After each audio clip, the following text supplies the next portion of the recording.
Hey everybody, welcome back to the channel. Please pardon my wet hair. I am having a completely unplanned adventure today and I decided to turn it into a video. I have come to Gastonia, which is about a half an hour drive from where I live, to hang out with a friend of mine, but I got here early accidentally and I happened to have driven past a historical marker that has since sent me down a rabbit hole. The historical marker was for the Loray mill strike in 1929. And after reading the marker and going online to look up what this was, because I had never heard of this before, I have now been trumping around in a cemetery in the rain, and I tried to take myself to a museum that had an exhibit about the Loray mill, but the museum is closed. All I could do was read it through the glass doors. But if you want to stick around for an unplanned adventure with me, I'd like to share with you what I've learned about the Loray mill strike.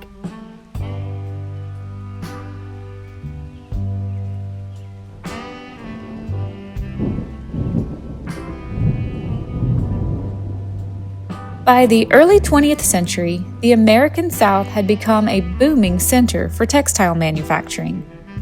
After the Civil War and the collapse of the plantation economy, Southern states sought new industries to rebuild their wealth, and textiles, powered by cheap labor and proximity to the cotton fields, offered a perfect solution. North Carolina, South Carolina, and Georgia quickly emerged as major textile producers. Gastonia in Gaston County, North Carolina, which is just about a 25-minute drive outside of Charlotte, in particular became one of North Carolina's most important mill towns. By the 1920s, Gaston County had more spindles than any other county in the South.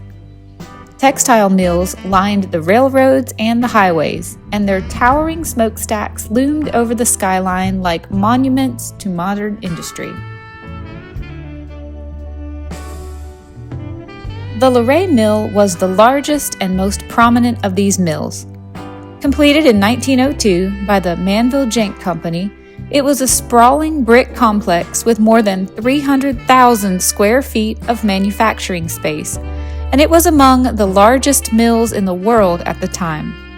It specialized in producing coarse cotton yarns and twill fabrics, which were used in items like work clothes, overalls, and furniture upholstery. These products weren't glamorous, but they were in constant demand in an industrializing America.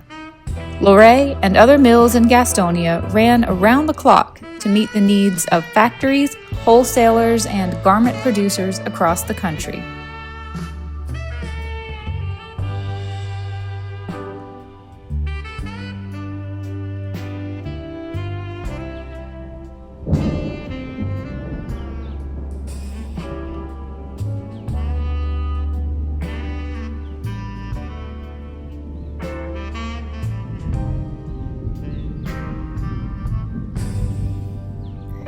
Inside the mill, the air was thick with lint and noise. Workers, many of whom were women and children, operated rows of spinning frames and looms, feeding raw cotton into machines that transformed it into thread or woven cloth. Most tasks were repetitive and physically demanding. The stretch-out system, introduced in the 1920s, made conditions even worse.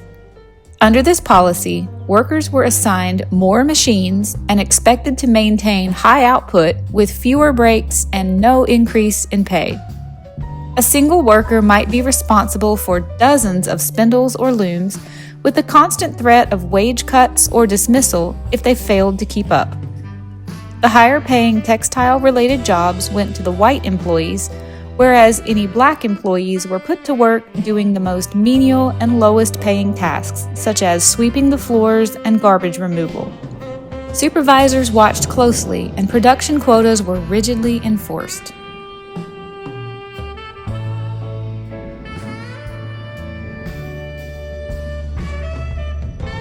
Despite the scale of production and the value of the goods they created, mill workers earned poverty wages, barely enough to cover rent, food, and clothing. The mill workers, many of whom lived in the north or in upscale neighborhoods far away from the factories, treated labor as a cost to be minimized. Company towns were built to house the workers, but rents were deducted directly from their paychecks, and rules were enforced by company agents, regulating everything from behavior to curfews. Resistance was rare and was often met with swift retaliation. Yet by the late 1920s, a slow-burning discontent had spread through the mill villages of Gastonia as workers began to question whether their loyalty and labor were being truly rewarded or simply exploited.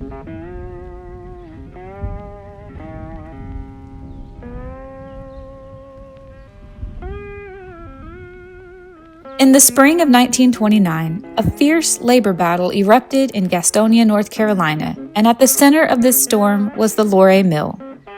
The working conditions were grueling, and the company exerted deep control over the workers' lives, owning their homes, schools, and even their churches. Workers there were enduring exhausting 12-hour shifts 6 days a week for meager pay.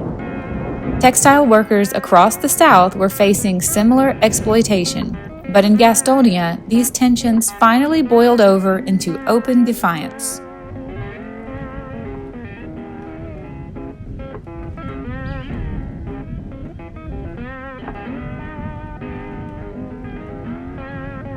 The strike began in April 1929 when members of the National Textile Workers Union arrived into town and began organizing workers at the Loray mill. The National Textile Workers Union, which I am going to abbreviate going forward as NTWU, was a small but radical group with ties to the Communist Party.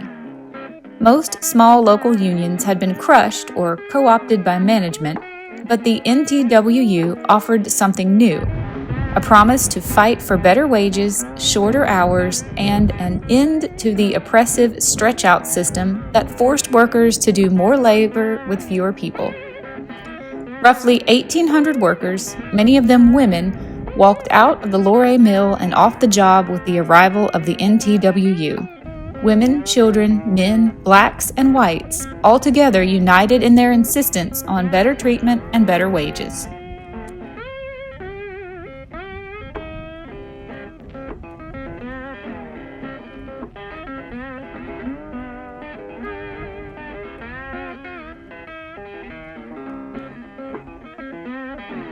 Gastonia's elites, the mill workers, law enforcement, and business leaders, saw the strike as an existential threat, not just to their profits, but to the social order of the county and the entire South itself.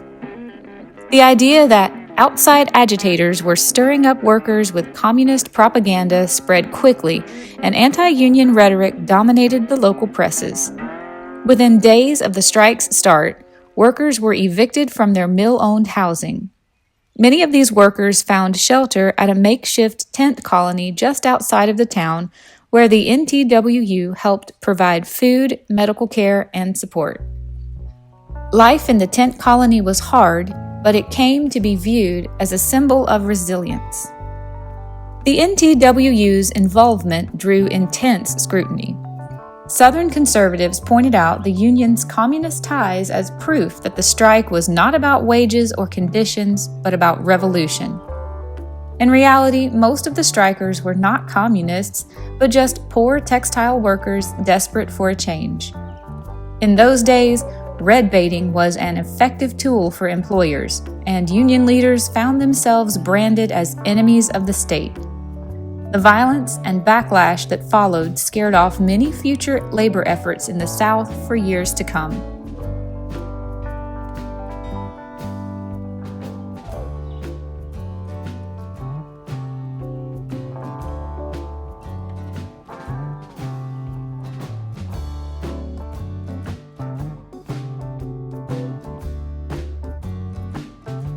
It was not long before violence followed the disgruntled, displaced factory workers.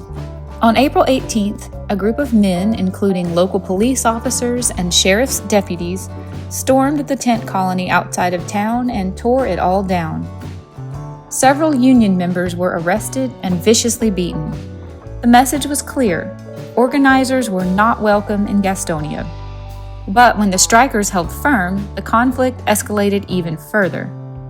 On June 17, 1929, in the dark of night, Gastonia Police Chief Orville Adderholt led an armed group to the Union's headquarters at the tent colony.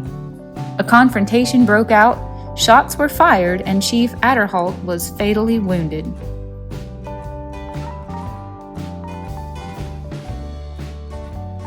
Local authorities blamed the Union, and 16 Union members were arrested and charged with Adderholt's murder, including a man named Fred Beale, who was one of the NTWU's lead organizers. A trial was held later that year in Charlotte and became a national spectacle. Defense attorneys argued that the local officials had been hell-bent on breaking the strike by any means necessary, and the workers had been forced to act in self-defense. But in Gastonia, the anti-union sentiment ran deep. In September, Beale and 6 others were convicted of second-degree murder, despite conflicting evidence and unclear, unreliable witness accounts.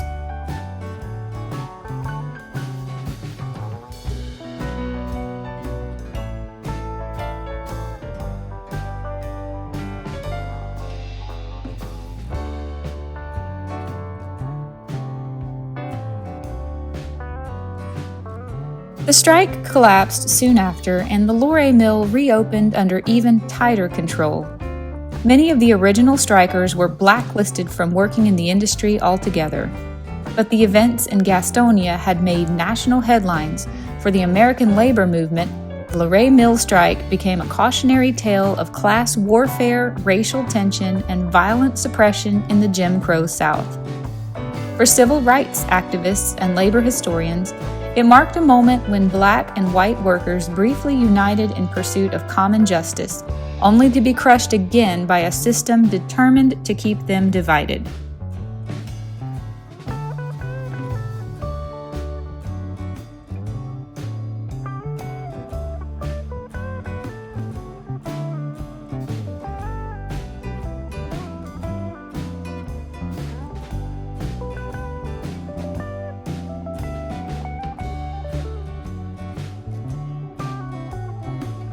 In the aftermath, Fred Beale fled to the Soviet Union, where he briefly found asylum.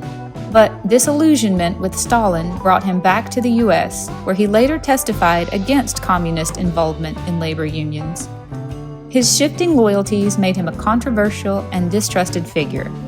But others involved in the Loray mill strike, others like Ella Mae Wiggins, paid the ultimate price.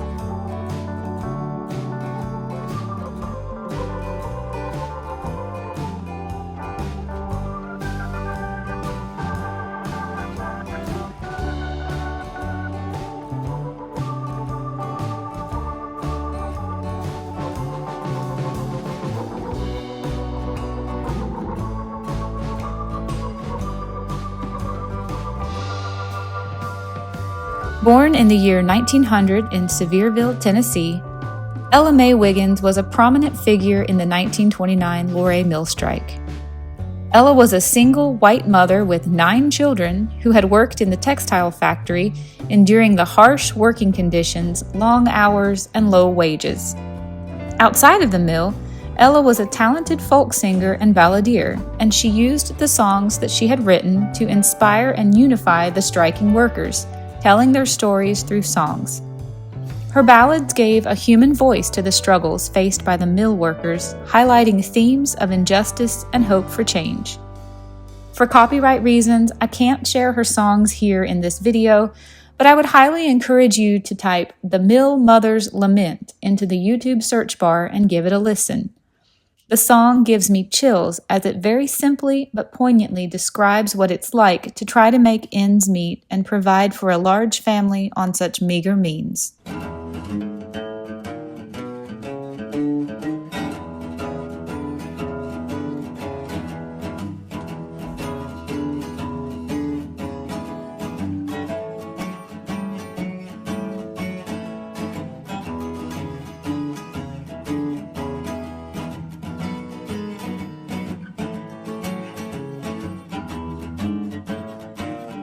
Ella Wiggins was not only a factory worker and a folk singer, but she also became active in the union organization, representing the interests of the mill workers who were seeking the right to collectively bargain.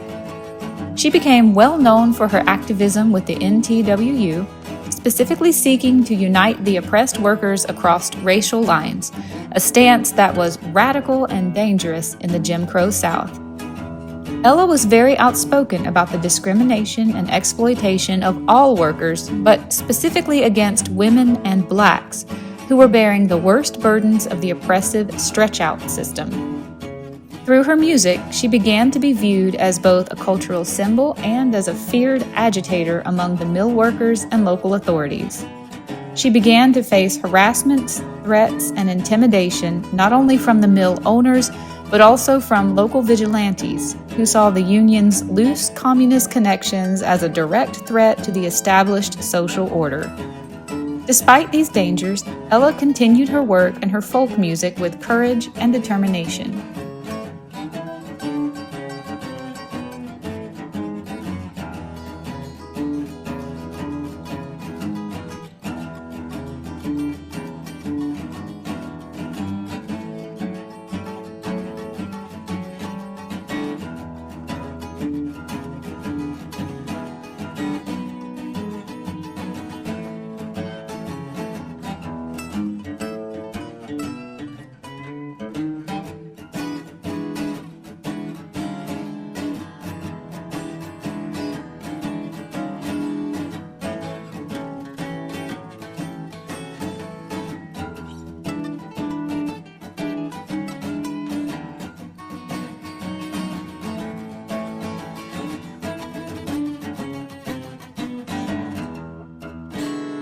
Tragically, Ella Mae Wiggins was murdered on September 14th of 1929. She and some other union members were driving on their way to a union meeting in Gastonia when they were met by an armed mob of men associated with the mill.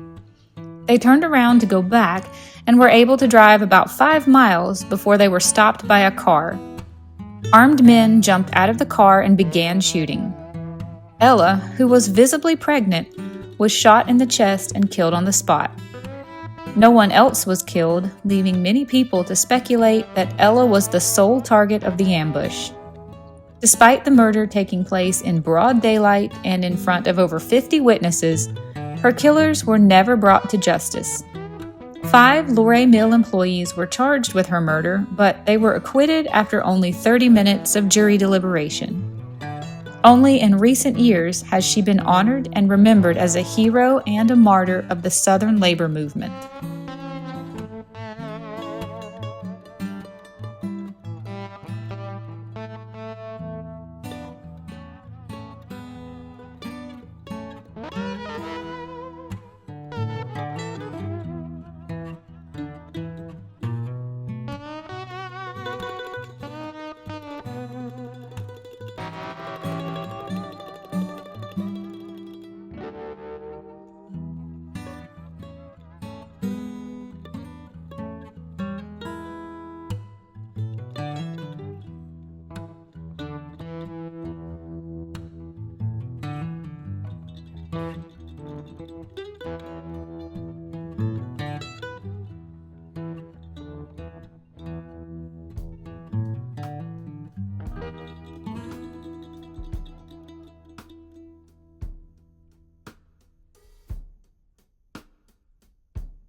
Nearly a century later, the Loray mill still stands. It transitioned from textile production to tire manufacturing in 1935 after acquisition by the Firestone Tire and Rubber Company, who renamed it the Firestone Cotton Mill. Firestone operated at this location for 58 years until 1993. In recent years, the mill has been renovated into apartments and business space, its modern form masking the building's turbulent past. But for those who study labor history, Gastonia remains a symbol, a place where ordinary people dared to challenge an unjust system and paid a terrible price.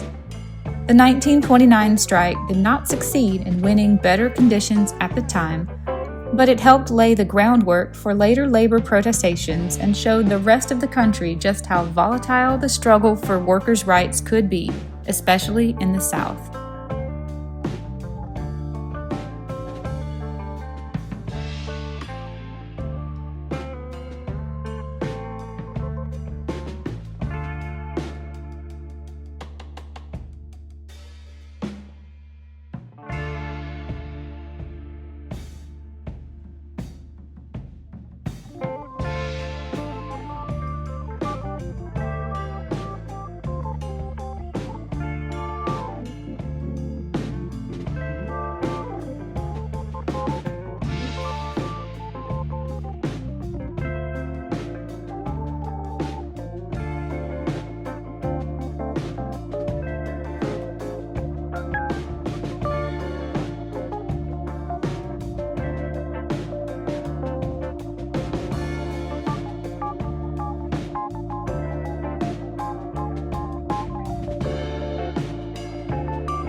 All right, my friends, I'm sorry that the footage was so jerky and shaky, and it has been pouring down rain all day. I finally caught a break, but I really got interested in this story. It was totally an unplanned adventure, but this is what I love about the Explore Here app, is I love just not knowing where I am and then pulling it out, finding markers close to me, and then going down the rabbit hole of learning new stories that I had never heard of before.